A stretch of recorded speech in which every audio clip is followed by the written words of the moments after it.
Hey, thanks for coming back. I'm going to do another pilot review, so click that subscribe button because I review pilots, TV shows.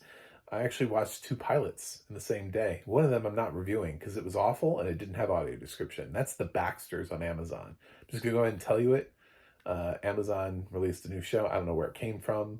I think it's an acquisition, but I saw it got promoted. It's under Prime exclusives and it just dropped the same day as this show, and I think it has like 30 episodes already.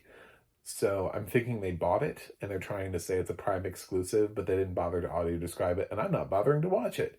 Watched about 10 minutes of it and I turned it off. So that's The Baxters, but this is A Gentleman in Moscow. It stars Ewan McGregor. It's available on Showtime with Paramount Plus. So if you just have Showtime, you'll watch it later, a few days later. Paramount Plus people get the episode on Friday, you get it on Sunday. So this does have audio description if you watch it on Showtime with Paramount Plus and not just Showtime, because I don't think Showtime runs audio description. And it's really good. It's the same narrator. I've been hearing him do a lot of stuff for Paramount Plus. But yes, this is nice audio description. I really enjoyed the audio description for that. Sadly, it did not. It kicks me out. Paramount and Peacock, they really just don't want you to watch the credits. If the audio description is right at the top, then done. Bye. So yeah, this is I don't know anything about this story. I mean, I guess I remember the time period because I think this is like the Anastasia time period, when Lenin took over and they were sort of reconstructing Russia in the image of communism, sort of, and the wealthy were suffering a lot. They had all of their stuff. Anybody with a title, kind of, they all had that stuff taken away from them. And Ewan McGregor plays somebody who used to be a Count Alexander. I'm sure he's a person. I'm sure he's a real person. I'm sure this really happened. And there's a little bit of a trial, but it turns out that he also wrote a poem that was considered incredibly inspirational as part of this movement. So people aren't entirely sure where he stands in terms of giving up his wealth and his title and everything like that.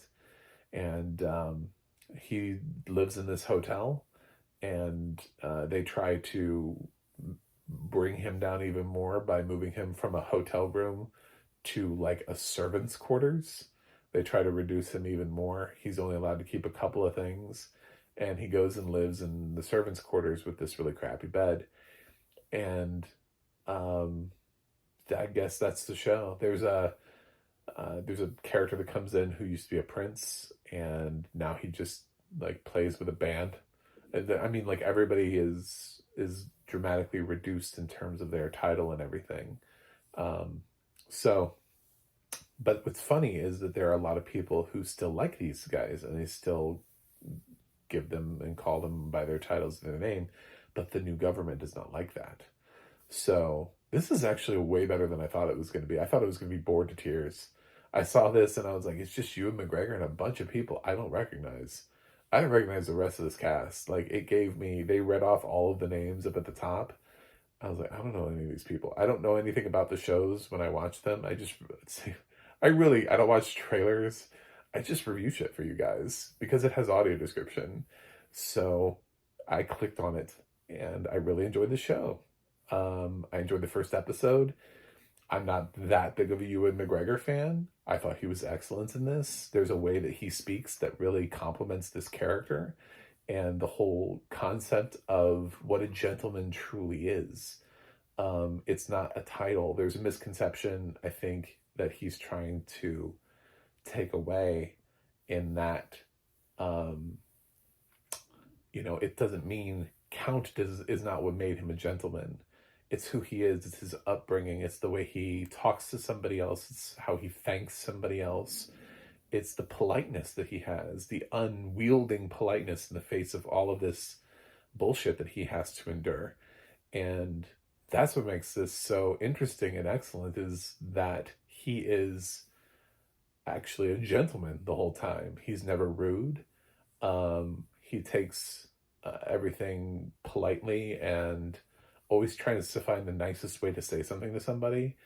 It's a very nice role for Ewan McGregor, and he does really good work here with this dialogue and with this character. I would not be surprised at all if this got him an Emmy nomination.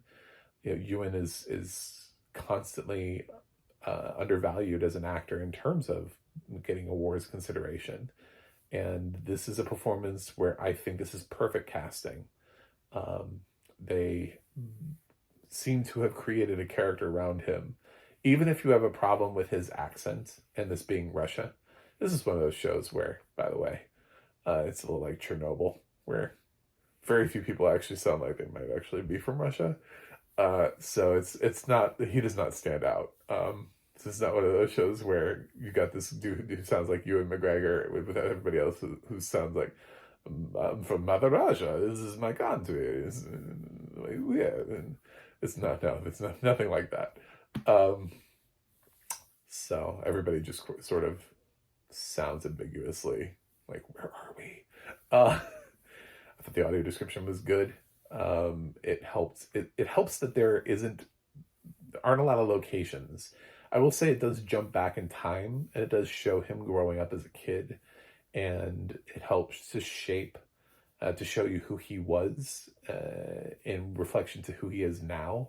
So we do get more outside of the hotel because of that, but he's actually forbidden from leaving the hotel.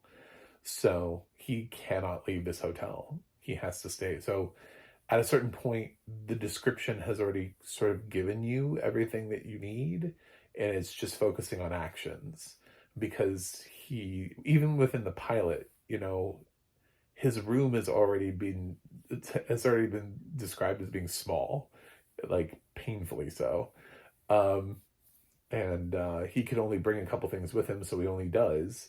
There's this touching moment that he has with a grandfather clock, which I think he had to leave behind, and what it meant to him and the family connection and everything, and that worked really well.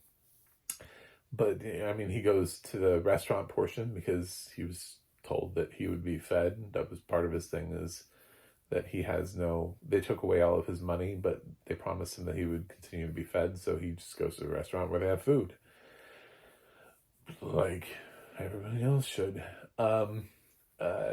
He visits the barber, and he just kind of goes around and does his thing, and then just goes back to his room.